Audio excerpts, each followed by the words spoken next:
Something massive is unfolding across Britain right now, and if you own property, rent a home, or have any stake whatsoever in the UK housing market, you need to pay attention, because the 12 biggest retailers announcing store closures isn't just a headline about shopping habits changing.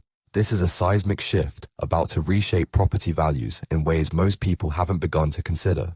If you want to stay ahead of these changes, make sure you subscribe to UK Housing Watch right now for daily UK property updates that could genuinely save you thousands of pounds. Here's what's really happening on our high streets and why it matters far more than anyone is letting on. We're talking about major household names that have anchored town centres for decades now pulling out of communities from Newcastle to Plymouth, from Edinburgh to Cardiff. And the domino effect this creates is something every homeowner, landlord, and buyer needs to understand immediately. When a major retailer shuts its doors, you lose jobs, sometimes hundreds in a single location. Those jobs supported families who paid rent, who had mortgages, who spent money in local cafes and pubs. Within weeks, footfall drops and surrounding shops feel the pressure. But here's the part nobody is talking about. The impact on residential property values within a 1-mile radius of these closures is far more severe than estate agents will admit. When an anchor tenant leaves a high street, properties on Rightmove and Zoopla in the immediate area see viewings drop by 30%, and offers come in below asking price because buyers smell desperation. Think about what that means if you're a landlord with a buy-to-let near these affected high streets. Your tenant pool just shrunk because fewer people want to live near a dying town centre. Rental demand plummets, and suddenly you're facing void periods that weren't in your calculations when you bought 5 years ago. The pensioners living in these areas, people who've owned homes outright for 30 years, are watching equity evaporate just when they might need it for care costs or to help grandchildren onto the ladder. And council tax doesn't care that your local shop's closed. You still pay the same amount even though amenities are disappearing before your eyes. Now let me explain which retailers are leading this exodus, because understanding who is leaving tells you everything about where housing markets are heading. Department stores that were fixtures for generations are announcing closures across multiple sites. Fashion retailers retreating to only the most profitable city centres. Electronics chains finding they cannot compete when paying enormous business rates. Each closure is a warning flare about economic health. For first-time buyers, this actually creates a peculiar opportunity most overlook. Properties near struggling high streets often see reductions that bring them within reach of deposit-stretched young people priced out elsewhere. A 3-bedroom terrace valued at £280,000 might now sell for £250,000 because the local shops closed and everyone panicked. But here's the crucial question: is that a bargain or a trap?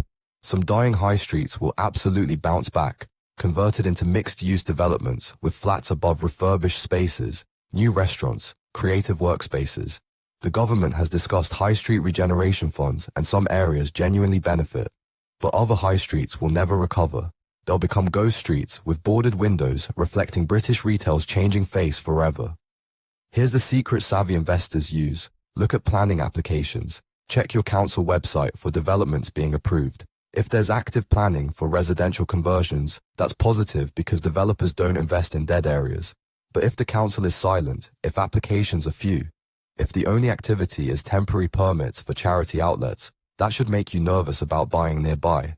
Now let's discuss mortgage implications, because lenders are watching closures extremely closely. When you apply for a mortgage, the lender assesses the property's likely future value. Properties in areas with declining high streets are attracting lower valuations from surveyors, and some lenders are quietly reducing loan-to-value ratios for these locations. If you're a first-time buyer trying to purchase with 95% certain lenders simply won't touch properties near closing retail areas, or they'll demand larger deposits. This creates a two-tier market nobody discusses properly. Properties in thriving areas continuing to appreciate, while properties in declining areas stagnate despite overall growth narratives.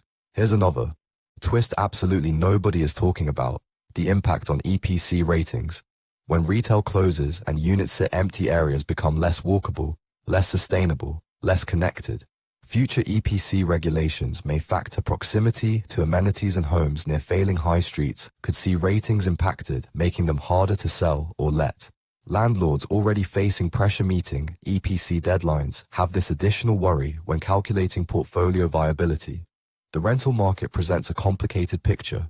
Reduced demand as people migrate toward better employment and amenities, but those closures often lead to conversions, increasing supply and putting further downward pressure on rents.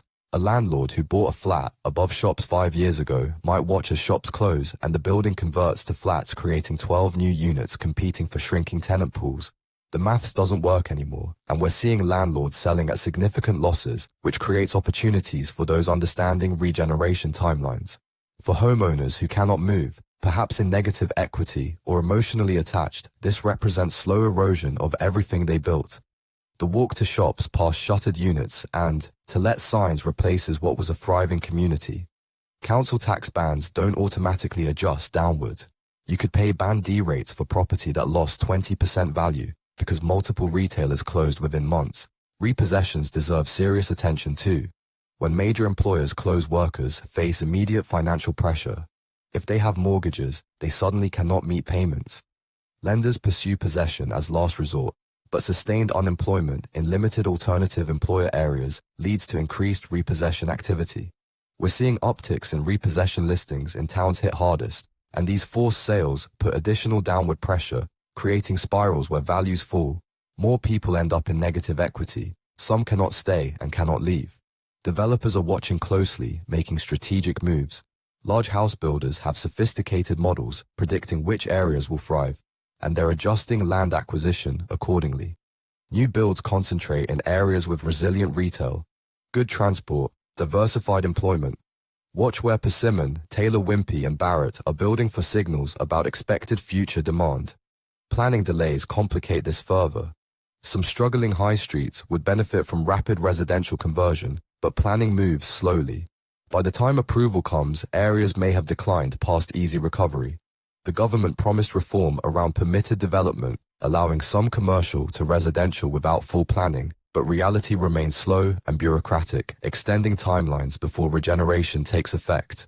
Here's something that surprised me. The geographic pattern isn't random. Coastal towns and former industrial heartlands are hit hardest, while university cities and commuter towns remain resilient. This accelerates divergence, creating effectively two different property markets. A northern terraced house might cost $80,000 and struggle for buyers, while similar southern commuter property costs 4 times that, with multiple offers above asking. This raises profound questions about regional inequality. For renters in affected areas, lower rents sound good, but often come with declining quality. Reduced services, less responsive landlords under financial pressure. The final twist that shocked me: some areas losing retailers are seeing increased interest from remote workers priced out of London. The factors making retailers leave, lower values and cheaper costs, make areas attractive to those not needing local employment. We could be seeing demographic shifts that revitalize some struggling areas, but it's too early to tell which towns benefit and which continue declining. Watch vacancy rates on your local high street, monitor planning applications, watch for regeneration funding announcements, and keep close eye on how long properties sit on Rightmove. These signals tell you whether you're in decline or positioning for recovery. The next 12 months will be absolutely critical for British high streets and housing markets depending on them. Which areas do you think will recover and which are beyond saving? Let me know in the comments, because I read every single one, and your local knowledge reveals patterns national analysts miss. Stay subscribed, because the next update could change